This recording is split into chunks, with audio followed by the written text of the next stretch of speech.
மாரம்பாவை. அத்தியாயம் 2. அன்னையின் குழப்பம்.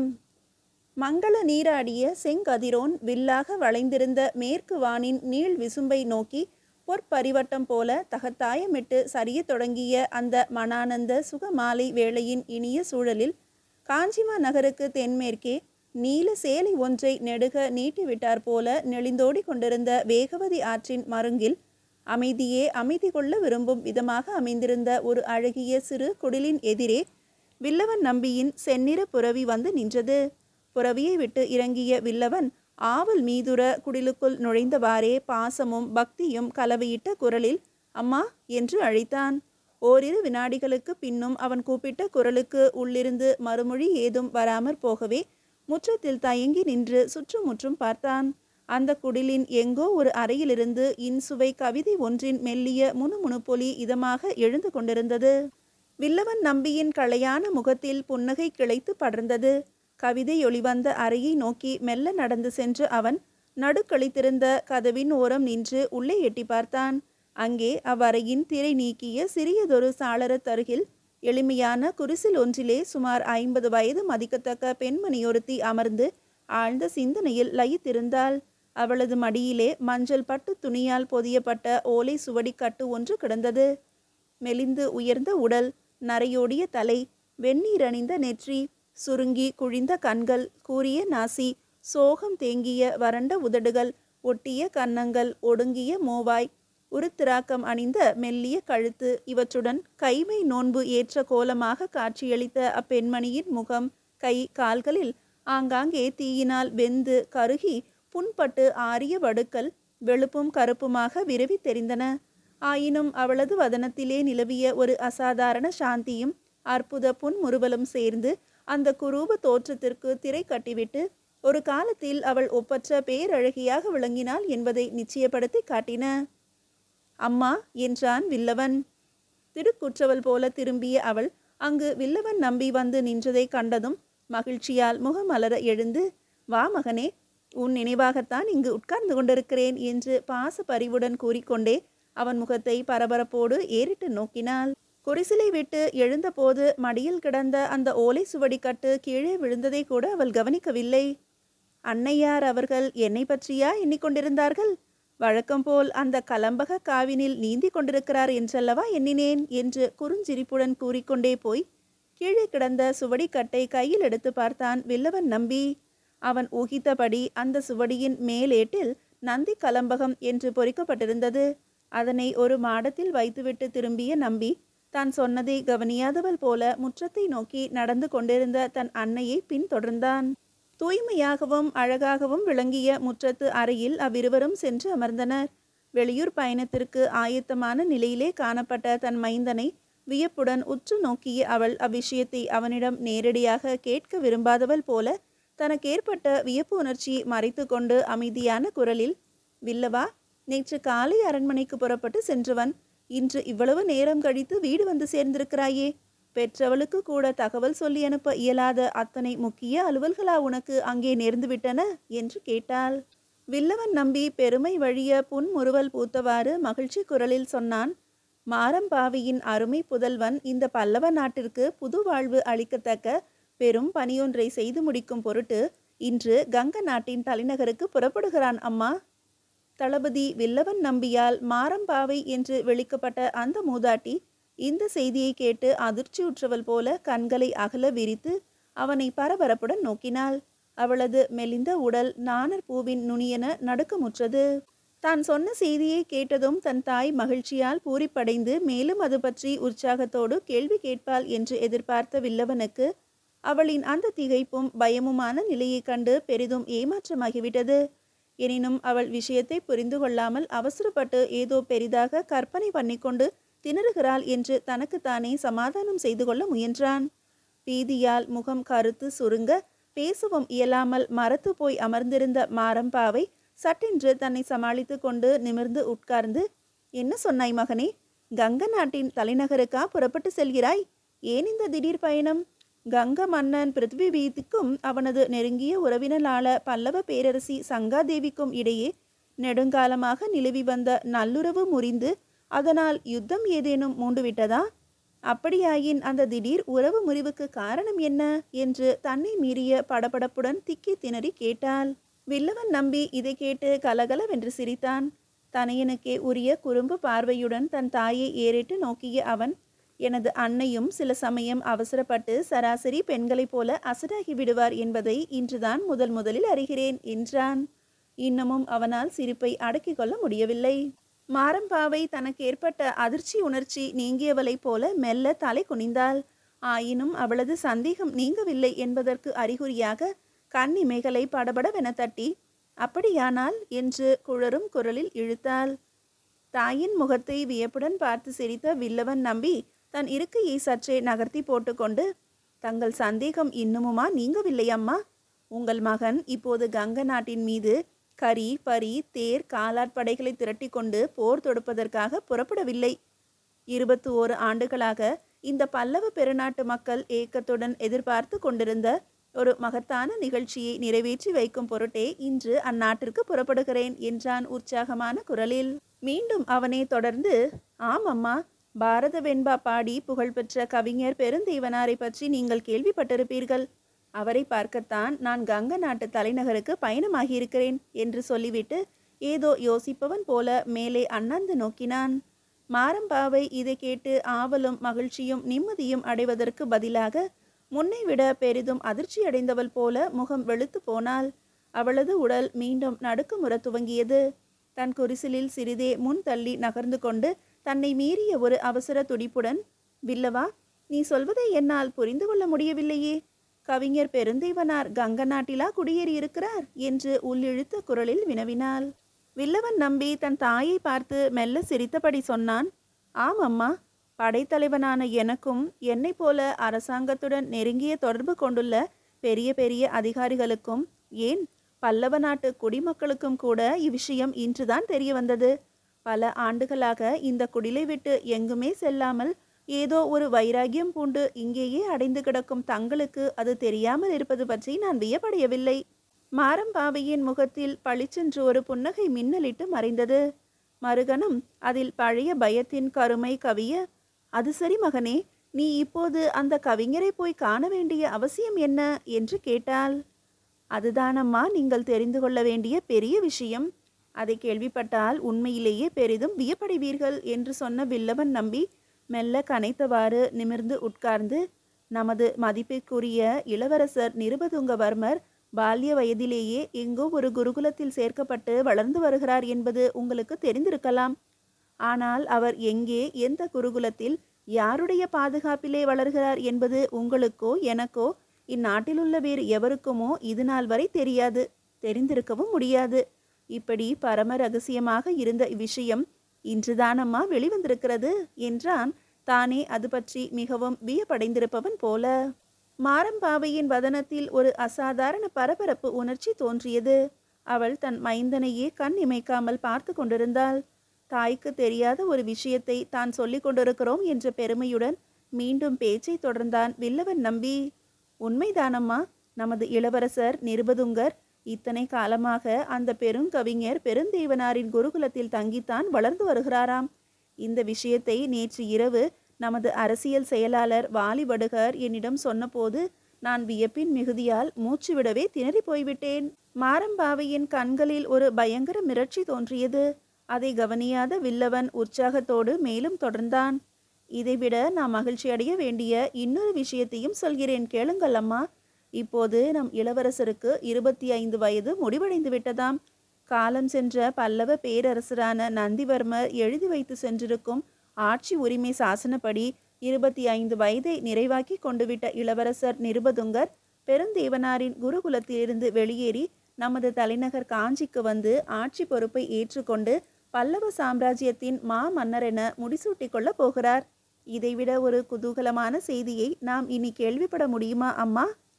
சுய உணர்வை இழந்தவள் போல வெறித்த நோக்குடன் உட்கார்ந்திருந்த மாரம்பாவை சட்டென்று ஒரு சிலிர்ப்பு சிலிர்த்து கொண்டு நிமிர்ந்து, அப்படியானால் அந்த இளவரசன் நிருபதுங்கனை அழைத்து வரும் பொருட்டுத்தான் நீ இப்போது கங்க நாட்டிற்கு புறப்பட்டிருக்கிறாயா மகனே என்று நடுக்கமுறும் குரலில் கேட்டாள்.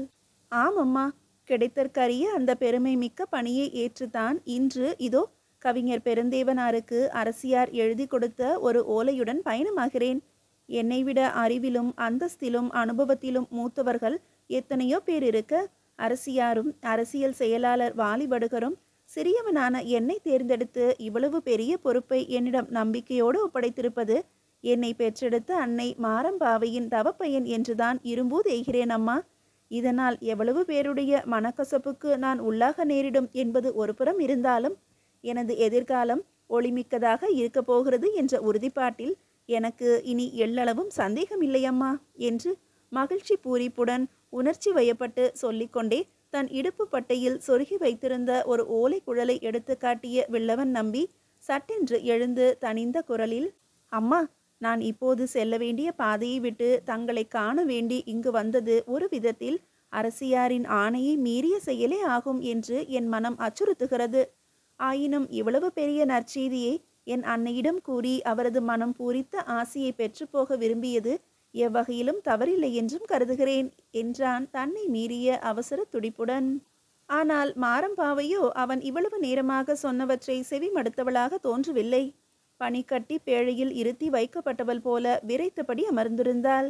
தன் அன்னையின் இந்த விசித்திர போக்கை கண்ட வில்லவன் நம்பிக்கு ஒன்றும் புரியவில்லை. அவளை வியப்புடன் ஏறிட்டு நோக்கியவாறு நின்றான் அவன். நீண்டதொரு பெருமூச்சு விட்டு திரும்பிய மாரம்பாவை கம்மிய குரலில், வில்லவா, நீ இப்போது கங்க நாட்டிற்கு தனியாகவா பயணமாகியிருக்கிறாய் என்று கேட்டாள். வில்லவன் நம்பி இதை கேட்டு கலகலவென்று சிரித்தான். இளவரசனை அழைத்து வருவதற்காக தான் தனியே தொலைதூர பயணத்தை மேற்கொண்டிருப்பது பற்றியே தன் தாய் இப்படி மறுச்சியுற்று அமர்ந்திருக்கிறாள் என்று எண்ணிய அவனுக்கு மேலும் சிரிப்பு பொங்கிக் கொண்டு வந்தது. நீங்களா அம்மா இப்படி கேட்கிறீர்கள்? என்னால் இதை நம்பவே முடியவில்லையே. வீரம் என்ற சொல்லைத்தான் முதலில் எனக்கு சொல்லிக் கொடுத்ததாக நீங்களே என்னிடம் பலமுறை சொல்லியிருக்கிறீர்கள். ஒரு மாவீர செல்வனை பெற்றெடுத்து இந்த மாபெரும் பல்லவ நாட்டிற்கு அளித்த வீரத்தாய் என்று மக்கள் அனைவரும் தங்களை மனமாற புகழ்ந்து கொண்டிருக்கிறார்கள். அப்படி இருக்க தங்களுக்கு ஏன் இன்று திடீரென என் வீரத்திலும் மன திட்பத்திலும் செயலாற்றும் திறனிலும் சந்தேகம் பிறந்திருக்கிறது? இத்தகைய சந்தேகம் இல்லை என்றால் தங்களிடமிருந்து இம்மாதிரி கேள்வியே எழுந்திராதே. சொல்லுங்கள் அம்மா, என் வீரத்தில் தங்களுக்கு இன்னமும் முழு நம்பிக்கை ஏற்படவில்லையா? அவ்வாறாயின் இம்மாபெரும் பல்லவ நாட்டின் படைகளுக்கு தளபதியாக நான் பதவி வகிப்பதும் பொருத்தமற்றது என நீங்கள் கருதுவது போலல்லவா எனக்கு தோன்றுகிறது என்று உள்ளடங்கிய ஆவேசமும் வேதனையும் செறிந்த குரலில் கேட்டான். இதற்கு எவ்வித மறுமொழியும் கூறாமல் வேறு ஏதோ சிந்தனையில் ஆழ்ந்து போய் மௌனமாக அமர்ந்திருந்த மாரம்பாவை திடீரென கலகலவென்று சிரித்தாள். கட்டுப்படுத்த முடியாத பெருமகிழ்ச்சியால் வெறி பிடித்தவள் போல பொங்கி பொங்கி சிரித்தாள் அவள். ஒன்றும் புரியாமல் திகைத்து திணறிய வில்லவன் அவளை உற்று நோக்கினான்.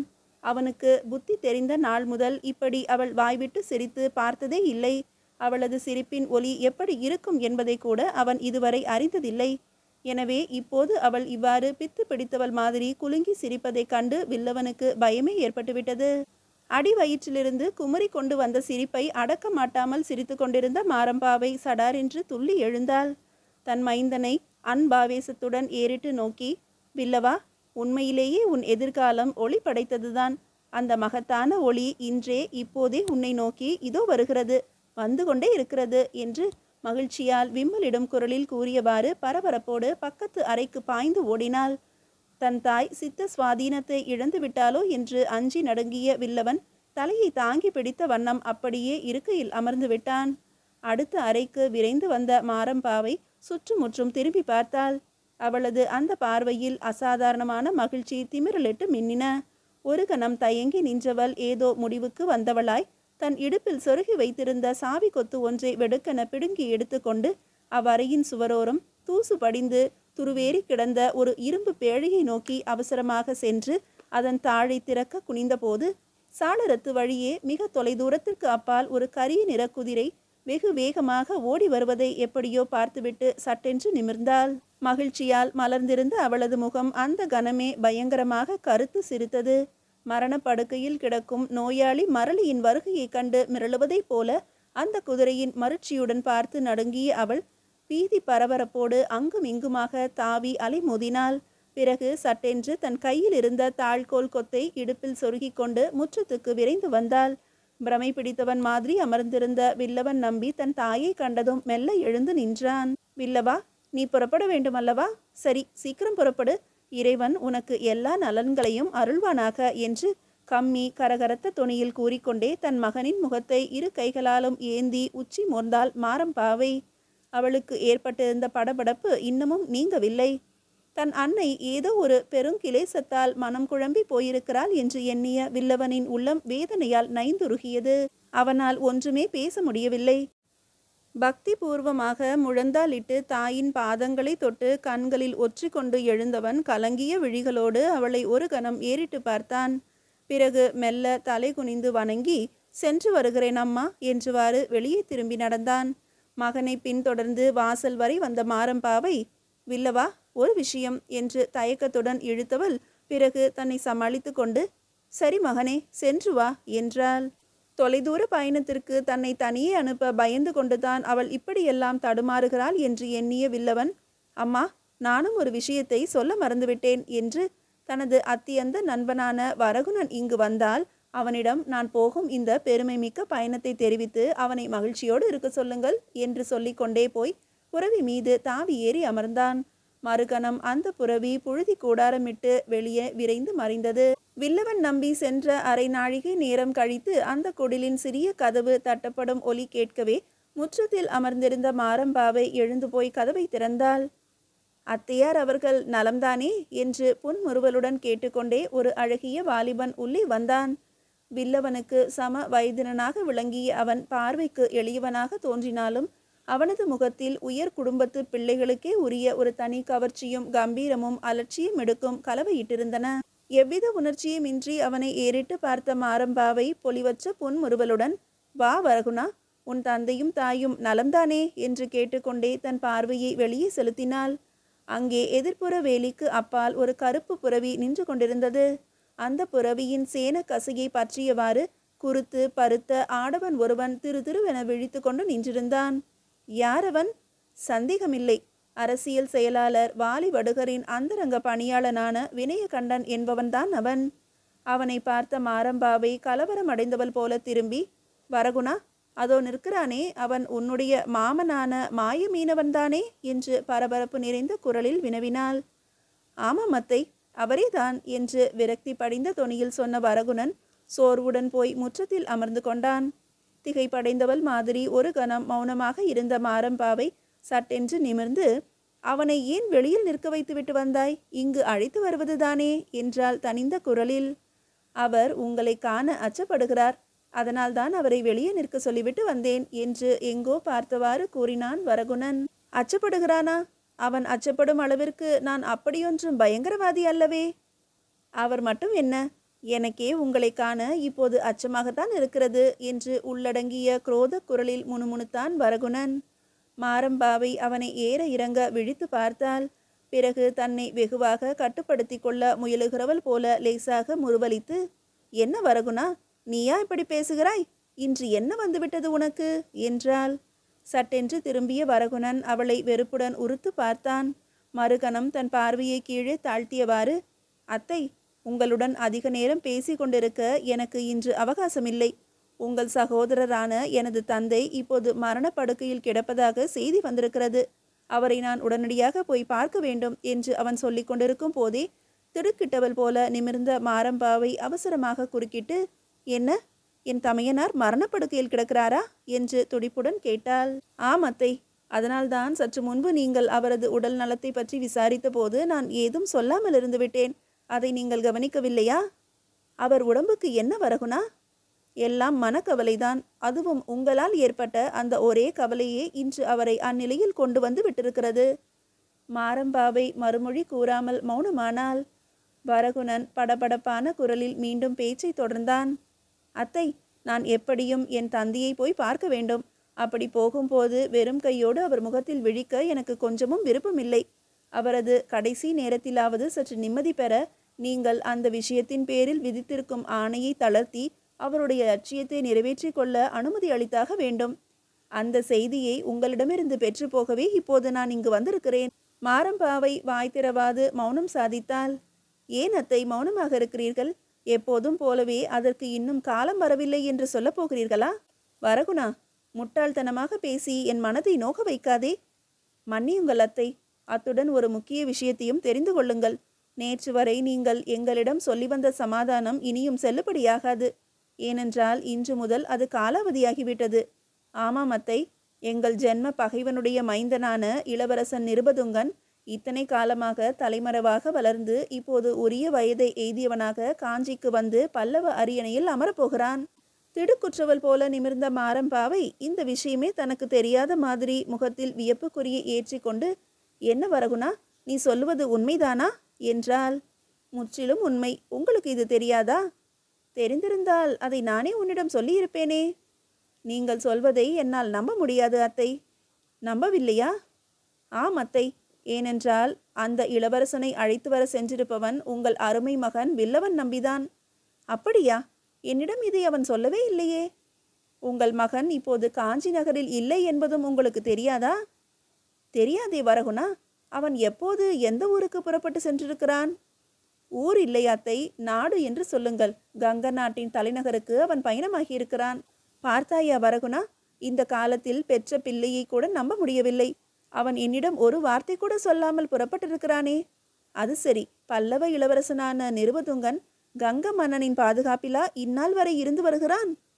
இல்லை அத்தை, அந்த நாட்டுக்கு சென்று குருகுலம் ஒன்று அமைத்து நடத்தி வரும் கவிஞர் பெருந்தேவனார் என்பவரின் பாதுகாப்பிலே வளர்ந்திருக்கிறான். இந்த விஷயம் கங்க மன்னனுக்கே இதுவரை தெரியாதாம். ஆழ்ந்த சிந்தனையில் லயித்தவளை போல சற்று நேரம் மௌனமாக இருந்த மாரம்பாவை சட்டென்று நிமிர்ந்து, அது சரி, உனக்கெப்படி இந்த விவரமெல்லாம் தெரிய வந்தன என்றாள். இதை நான் வாய்ப்பட சொன்னால் நம்ப மாட்டீர்கள். இதோ இந்த ஓலையை நீங்களே படித்து பாருங்கள் என்றவாறு தன்னிடம் இருந்த ஒரு ஓலை சுருளை எடுத்து அவளிடம் நீட்டினான் வரகுணன். அன்று காலை காஞ்சி அரண்மனையில் அரசி சங்காவுடன் வாலிபடுகர் பேசி கொண்டிருந்த போது அவர்களுக்கு தெரியாமல் வினயகண்டன் ஒரு புறாவின் காலில் சிறிய ஓலை சுருள் ஒன்றை கட்டி பறக்க விட்டானே, அந்த ஓலைதான் அது. மீதியை அடுத்த அத்தியாயத்தில் காணலாம்.